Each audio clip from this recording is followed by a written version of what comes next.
This is Charlie Parsons for the Stomping Ground, powered by Wow Hydrate and available on DAZN.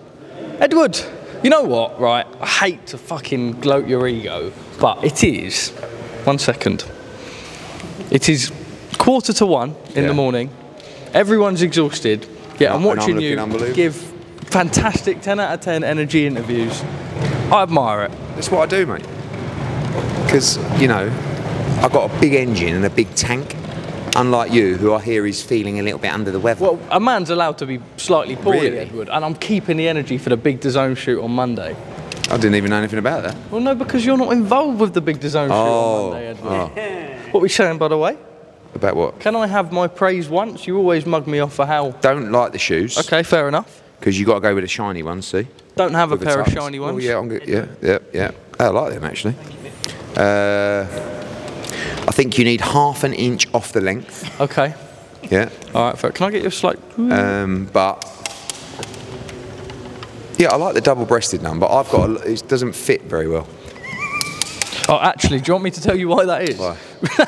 So when I wore it in Bahrain, the button come off, and they... It's not tailored, is it? Yeah, well, kind of. I needed it last minute, so he came and gave it to me with a few adjustments. Yeah, but what I what's will happened say... here. Look, why is that no, flapping Mum, down so, there? no, so Mum, Yeah. when the Shout button out, come shout off... out Sarah Parsons. Close, but I don't want to bait the gov on. Okay. Shout out Mumsy Parsons. Okay, shout out Mumsy Parsons. Had to re-sew. Fuck's sake, yeah. How did you remember that? Oh, I actually quite Also, like how that. do you know his mum's name? Yeah, a bit weird. Pause. Controversial. She actually re-sewed it because the tailors were going to take like 2 weeks. Oh, well done, Claire. Great story for you. Yeah. Let's talk about fight night. Yes. Go on then, talk about Right, it. sorry, I thought it was a brilliant night.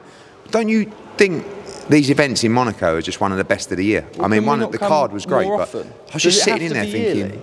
yearly? I was actually... I'll be honest with you, I was sitting there tonight thinking I would love to do 3 or 4 of these a year. Great fight card. Terra Moana, I love him. I mean, he's so exciting, he's such a talent, huge personality. Gary Cully, Maxie Hughes, great fight. Maxie was brilliant again, rolling back the years, and big win for him.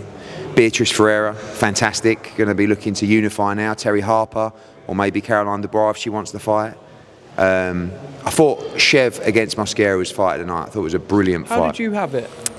It's a tough one to score because it's like Chev had a disaster start, right? First round 10-8, like 2, 3, 4, like he lost most of the early rounds. And then I thought he'd come back winning like, I don't know, 7, 8, 9, 10, 12 was a swing round, 11, I don't know. My gut feeling was I think it's going to go with Mosquera, but at the same time, thought we might have nicked it, might have edged it, but I'd love to do it again. I thought both guys showed tremendous heart. I thought Mosquera is a beast, and he's a world-level cruiserweight, so respect to Chev, and he'll be back. Do you want to make the rematch I'd love immediately? to. Yeah, I'd love to. I'd love to make that rematch in the UK, and who wouldn't want to see that again? Do you think it was just a matter of obviously when he went down in the first, it took him a good couple rounds to kind of get his legs It was just a going, disaster and he fought start. a little bit. It was, wasn't it? Yeah, when you get dropped in the first round and you lose the opening probably 4 rounds, it's very difficult to come back into the fight. And I thought he did amazingly well, showed a lot of heart. And Chev's always in good fights, but he's kind of getting that reputation for the guy who comes forward and trades. He traded up from like the first 5 seconds of the fight, and you just can't do that as you go through the levels. What we were a little bit surprised at watching it is after I just wondered your thoughts, after the first round, he stands up in his corner always, but when you have a heavy knockdown like that, is it not important to just rest the legs? Yeah, maybe, but it's like, in that situation, the last thing you really want to do is like try new things. Yeah, do you know what I mean? So it's like, I've stood up my whole career, let me just sit down right now and see what this is like. Oh, I don't, I mean, like, I don't know. But at the same time, I get your point. Quite true, funny from you, Edward, yeah. Sit down, I've never sat down in my whole career. Okay, well, try it now. Okay. Oh, well, fuck me, I can't get up. I mean, you just don't know what's going to happen, do you? So you've got to try and feel like everything's okay. This is what I do, and what I do is I stand between, I mean, I get your point, but... MJ. Yeah, unbelievable. You're getting a little bit of stick online for for saying I don't that. give a fuck, to be honest with you. Stick online. Who gives a fuck about stick online? I'm telling you now, MJ beats Inoue, and they will never fight him. And like people, you can't on one hand say, "Oh, Eddie Hearn's talking shit," and then know that he's going to vacate his belt rather than fighting, which is what he's going to do. And when he vacates his belt, I want all of those haters to turn around and go, Eduardinho, not only are you unbelievable, but you're also correct on this occasion. Dennis McCann. Yes, gutter. Reaction, gutter. I mean, process of events. Saw it last night. I mean, you know how I've spoken about that fight. It was a fight that I was absolutely dying to see. As always, the fighter in this occasion will be 100% presumed guilty, because that's just what people do.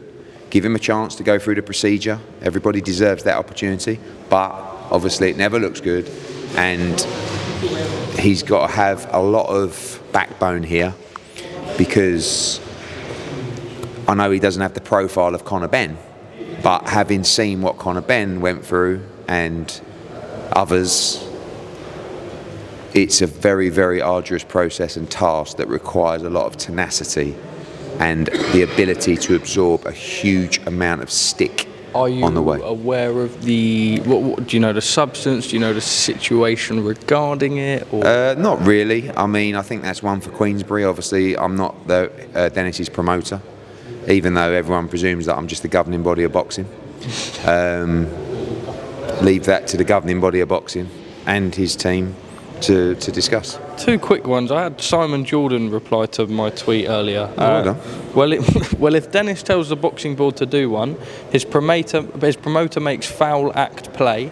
His opponent's promoter says that his fighter can fight irrespective of a failed drugs test, and then he goes on Piers Morgan's show, then yes, he will probably get a lot of attention. He then put out, so consequences of confidentiality are, it just requires Conor to allow them to publish the findings of the review. I assume that the permission will be forthcoming, so oh my God, has he done all this on his Saturday night? I mean, you have to worry that 2 years have passed and he's still going on about it. I mean, it's quite unbelievable and remarkable. So Conor Benn has been through 3 hearings, he's won them all, and he's been cleared of any wrongdoing. Simon Jordan needs a new hobby, and I know it's eating him up so horrifically badly, but it's time to move on. And then you've announced the schedule for the, well, some of the schedule. Yeah. Preliminary, are you able to go through it? Yeah, I mean, first up, January 25th, we've got a double header. One in Nottingham with Dalton Smith going for the European title, hopefully a final eliminator for the world title. Great fight for the British and Commonwealth titles. Conor Walker against Harry Scarf. Ellie Scott in the unifying the championships as well in Nottingham. And we're over in Las Vegas on the same night. Diego Pacheco against Steve Nelson. How does that work? Who goes where? Yeah, I don't know. We'll have to decide. Andy Cruz against Salido. Great fight. And then, where are we? February, we hope, February 15th. Before that, sorry, January 31st, next gen, George Liddard against Odiace in a great fight. And also Janae Boston against Fawaz in a great fight for the English title. February 15th, we hope to be in Manchester for Catchall against Barboza. If Frank pulls his finger out with Eric Gomez, a golden boy, and gets that deal done. Feb 22nd, of course, Riyadh season card of the year. 28th, we're in Oaxaca. March the 1st is, I think, one of the picks of the bunches with Lewis Crocker against Paddy Donovan, and it's just going to be a huge card in Belfast on March 1st. March 8th to be announced. March 15th to be announced. We didn't announce that today, did we, Frank? And then March 28th to debut with Pat Brown on a Next Gen show, and at least 2, 3, 4 other fight nights to be announced within that period that we just announced today. Eduardinho El General Hearn, don't run off just yet, because you're going to hate what I'm going to say to you off camera. Thank you very much for speaking to us at the Stomping Ground.